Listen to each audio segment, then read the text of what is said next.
Previously, you saw me complete the MIG weld below. Now I'm going to go into doing a practice stick weld so that you can see the differences inside the welding booth. Here again, we're still putting on the gloves and pulling down the helmet to stress the importance of safety. And what you'll see in the center of the screen now is a message saying, please pick up the rod holder. In doing so, when I physically pick up the rod holder, it then resets the electrode in the hardware device. As I weld, this electrode will consume itself in the physical world just like it's doing in the virtual world on screen. To begin here, we start just the same. It wants us to tack each side. So we will position the rod holder and electrode on the left-hand side as shown on screen. And here we'll press the orange button on top. We'll do the same thing on the right-hand side of the screen. And now I'm ready to begin welding.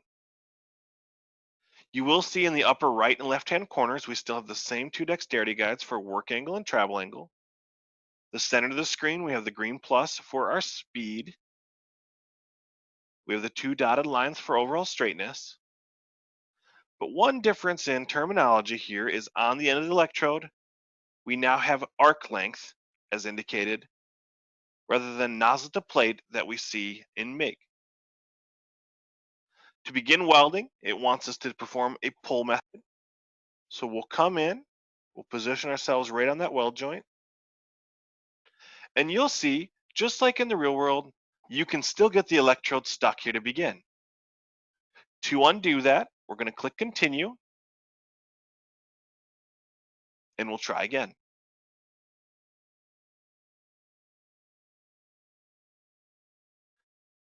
Now, as I am welding here, the electrode in the physical world here is consuming itself as I go across.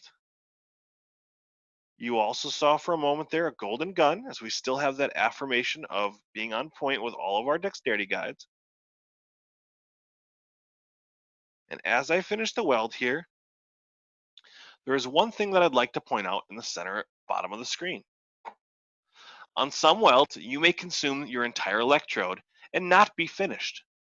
A message can pop up on the screen saying, please replace your electrode. Before that happens, you also have the option to reload the electrode by clicking on the rod holder with the two electrodes in the bottom center of the screen. What happens at that point is an animation comes on showing the user replacing that electrode there. And it also gives the hardware in our physical world time to reset itself to begin welding again. We have all of the same view angles and zoom in and zoom out capabilities as we did when we performed that MIG weld. We are able to still turn on or turn off any of the dexterity guides by clicking the orange buttons in the bottom left corner. But now that I've completed my weld here, the next thing to do is to chip that slag off and brush that bead clean.